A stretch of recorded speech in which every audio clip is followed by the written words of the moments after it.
Emotions are powerful. Your mood determines how you interact with people, how much money you spend, how you deal with challenges, and how you spend your time. Gaining control over your emotions will help you become mentally stronger. Fortunately, anyone can become better at regulating their emotions. Just like any other skill, managing your emotions requires practice and dedication. Managing your emotions isn't the same as suppressing them. Ignoring your sadness or pretending you don't feel pain won't make those emotions go away. In fact, unaddressed emotional wounds are likely to get worse over time. And there's a good chance suppressing your feelings will cause you to turn to unhealthy coping skills like food or alcohol. It's important to acknowledge your feelings while also recognizing that your emotions don't have to control you. If you wake up on the wrong side of the bed, you can take control of your mood and turn your day around. If you are angry, you can choose to calm yourself down. Keep in mind that anger sometimes masks emotions that feel vulnerable like shame or embarrassment. So pay close attention to what's really going on inside of you. Put a name your emotions. Keep in mind you might feel a whole bunch of emotions at once like anxious, frustrated, and impatient. Labeling how you feel can take a lot of the sting out of the emotion. It can also help you take careful note of how those feelings are likely to affect your decisions. Your emotions affect the way you perceive events. If you're feeling anxious and you get an email from the boss that says he wants to see you right away, you might assume you're going to get fired. If, however, you're feeling happy when you get that same email, your first thought might be that you're going to be promoted or congratulated on a job well done. Consider the emotional filter you're looking at the world through. Then, reframe your thoughts to develop a more realistic view. If you catch yourself thinking, "This networking event is going to be a complete waste of time. No one is going to talk to me and I'm going to look like an idiot," remind yourself, "It's up to me to get something out of the event. I'll introduce myself to new people and show interest in learning about them." Sometimes, the easiest way to gain a different perspective is to take a step back and ask yourself, "What would I say to a friend who had this problem?" Answering that question will take some of the emotion out of the equation so you can think more rationally. If you find yourself dwelling on negative things, you may need to change the channel in your brain. A quick physical activity, like going for a walk or cleaning off your room, can help you stop ruminating. When you're in a bad mood, you're likely to engage in activities that keep you in that state of mind.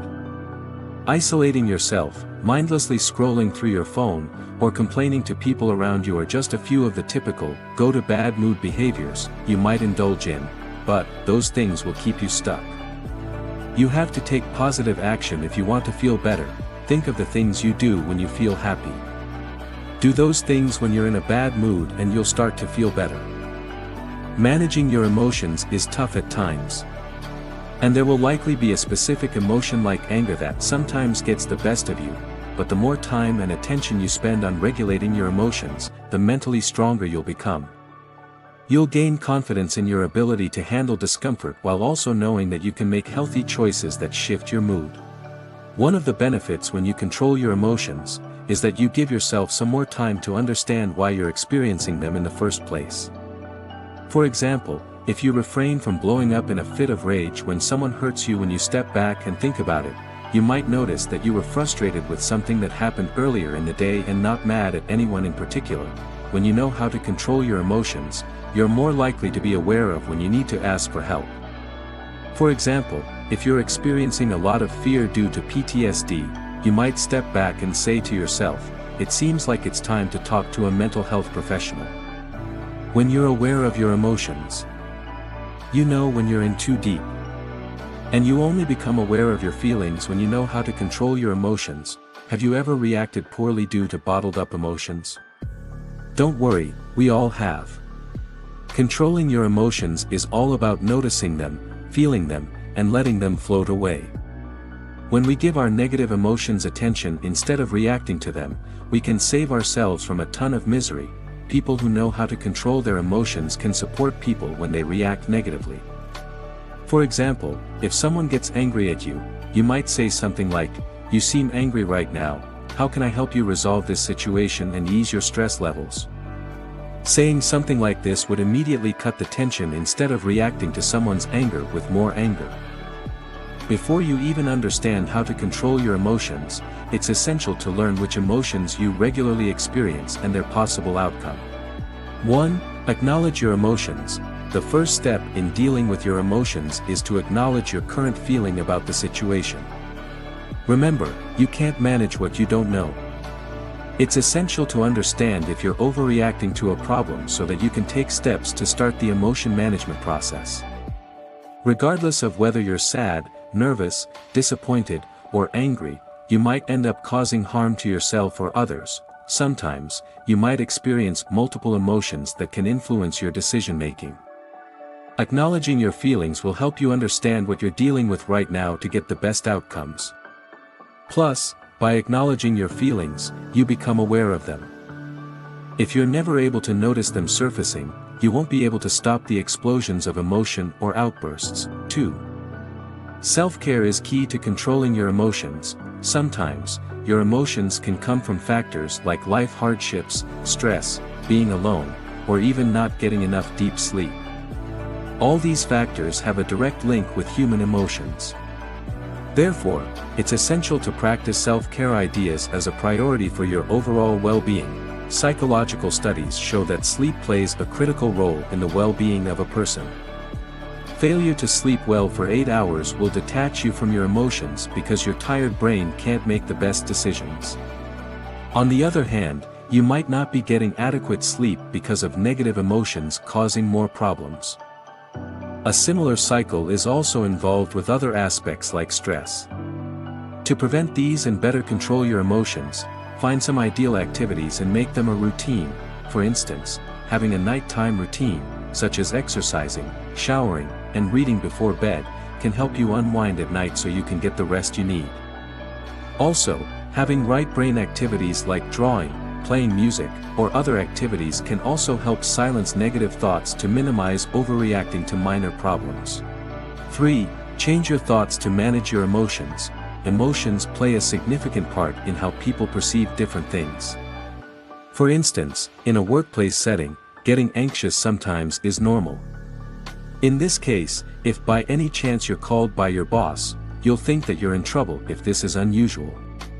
Reframing your thoughts will make you have a realistic view of different situations. Negative thinking is usually the cause of negative emotions. Whenever you find yourself thinking negatively, focus on doing positive actions. You can do activities such as swimming, walking, meditating, drawing, using mindfulness journals, or running. 4. Keep healthy relationships. Relationships play a significant role when it comes to emotional control. Relationships are essential for regulating emotions, so you can maintain them. When you're feeling angry or bitter, talking to your close friend, relative, or partner can make you feel better. You'll get peace of mind after getting the moral support that will also calm your physical response. Additionally, it's also vital to maintain close ties with some of your friends to open up whenever you face challenging or stressful situations that you can't share with everyone. To keep these close ties, ensure you're in regular contact with these people either physically, in outdoor activities, or via social media or text. 5. Give yourself space. Although being alone too often isn't a good idea for people trying to manage their emotions, it's helpful for others. You should give yourself some space sometimes. This way, you'll sort out your feelings undisturbed until you feel better. Giving yourself space also means that you'll have adequate time for conceptualizing your actual feelings and start the process of trying to manage them slowly. Stepping back from the people or issues helps you learn how to control your emotions. You can get inner peace from these moments alone, so know when it's time to take them. If the conflict is in your marriage or long-term relationship, don't stonewall the other person. Instead, say, "I want to bring the best version of myself to this problem we're dealing with. Is it okay if I take half an hour to cool off alone so we can resolve this together?" 6. Using meditation to control your emotions.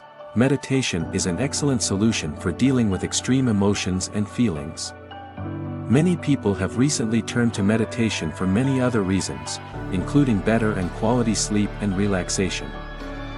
Guided meditation is about focusing on your breath to live in the present moment instead of in the past or future. When it comes to controlling emotions, meditation will raise feelings awareness. During meditation, you'll learn how to stay with certain feelings without fear, personal judgments, or wanting to let them go. Acceptance is critical in managing emotions. 7. Seek expert support to learn how to control your emotions. Sometimes emotions can be overwhelming even if you undertake all other steps to manage them. In this case, the only left viable option is to find a therapist. A psychologist will only help you manage your emotions if the cause isn't related to mental health problems. On the other hand, therapists will assist you if you've had mental health problems such as underlying health conditions, trauma, bipolar, and borderline personality disorders. The therapist will help people with these problems by establishing what causes dysregulated emotions, stress, and mood swings. Talking about your emotions with a therapist will help you look at your feelings in new ways while actively working on rewiring the neural pathways in your brain to form new thoughts and build healthier habits. Meditation, healthy relationships, and journaling are all healthy ways to control your emotions. It's crucial to remember that negative emotions are meant to spotlight issues, not to destroy you. So, use them as signs to find problems to fix. And by noticing your emotions, you'll also have a chance to watch them float away as they always eventually do. Thank you.